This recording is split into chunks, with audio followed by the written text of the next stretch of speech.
Part 3. Dimensions of the Future. The Kingdom of God. In Ezekiel chapters 40 to 47, the prophet speaks of the re-established temple. Since Ezekiel wrote in the last days of Jerusalem, in the shadow of the collapse and captivity of Judah, it has been sometimes assumed that the prophecy is an idealized picture of the Second Temple, or a vision of an actual temple destined to be rebuilt at the end of time. In either case, the interpretation has a literal temple in mind. But Ezekiel's vision is not of a literal temple, since no literal temple has the unusual features of this one, such as a stream issuing from under the threshold and growing miraculously in size. The temple is obviously typical and symbolic. The temple of Ezekiel's vision lacks the Ark of the Testimony and the veil and is clearly not a literal temple. The temple is clearly Christ's kingdom and realm, whose destiny is to renew the world. This victory was clearly basic to the apostolic hope and preaching. This is apparent in the reference to Edom. Edom, as a kindred people, had laid claim to being the true people of God, while, in actuality, being in enmity to Israel and the Lord. The Edomites could be forgiven and could enter the congregation by faith in the third generation. Deuteronomy chapter 23, verse 8. The destiny of Edom, when Christ came, was to be a possession of Israel, that is, the remnant would become converted. Amos chapter 9, verses 11 and 12. This means that the enemies of Christ, who are nominally of the Lord, but in reality against him, will, after being judged and laid low, come into the kingdom of God by faith. St. James, in Acts chapter 15, verse 17, cited the prophecy of Amos as evidence of Christ's mediatorial kingship over the Gentile believers. He, James, refers to the prophecy in Amos chapter 9, verses 11 and 12, concerning the Messiah's conquest of Edom, that they may possess the remnant of Edom. As Weingarten noted, possessing the remnant of Edom is then spiritually understood by James in that he sees illustrated here the purposes of God, that the residue of men may seek after the Lord. Acts chapter 15, verse 17. The Church in Scripture is the household of faith. It rests on the confession of faith in Jesus as the Christ, the Son of the living God. On this confession, on himself as the rock, Christ declared, "I will build my church, and the gates of hell shall not prevail against it." Matthew chapter 16, verse 18. But most of Christ's preaching went beyond the elementary act of faith, the necessary foundation of conversion, and stressed the kingdom of God. "I must preach the kingdom of God to other cities also, for therefore am I sent." Luke chapter 4, verse 43. The word of the kingdom, Matthew chapter 13, verse 19, was forgiveness of sins. Matthew chapter 9, verse 2, Mark chapter 1, verses 1 to 4, verses 14 to 15, Luke chapter 3, verse 3, etc. The kingdom is a broader term than church or state. It is the reign of God in every realm, the total sovereignty of God and His word for every sphere of life.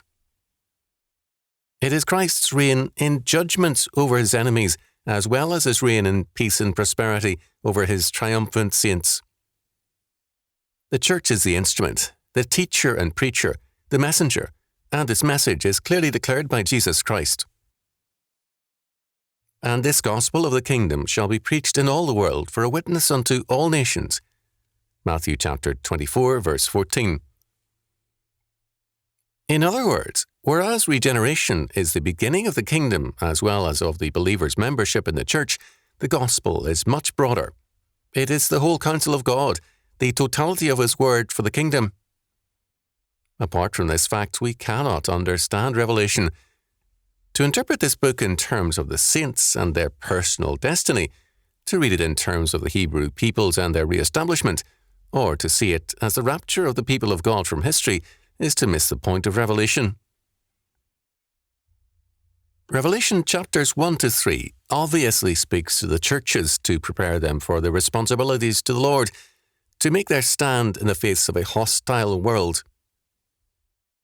In chapters 4 to 11, it is revealed that man's destiny in Christ is to be an heir of the kingdom of God, and that Jesus Christ is both the testator and the executor of the estate.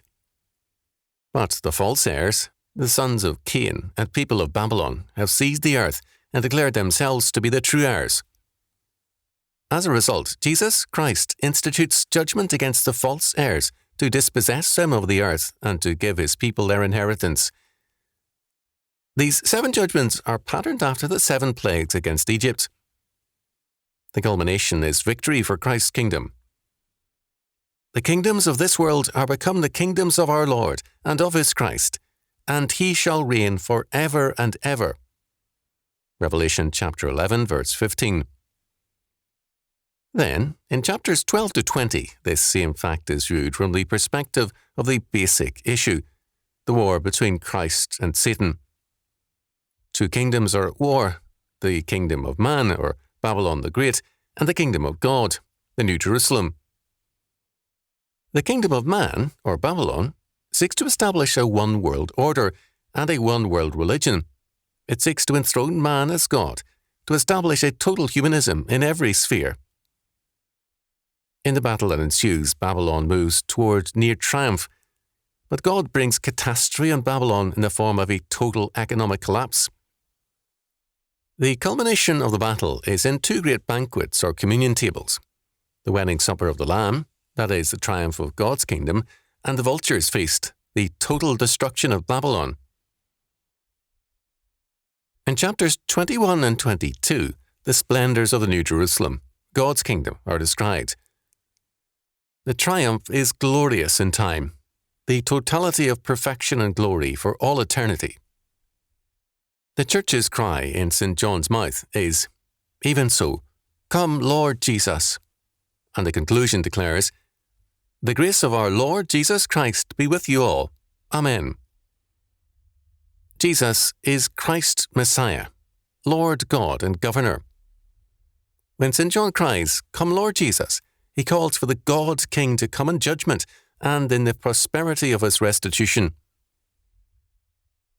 The social gospel preaches the gospel of socialism and statism.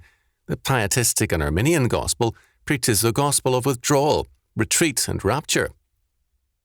The gospel of Jesus Christ is the good news of the kingdom of God.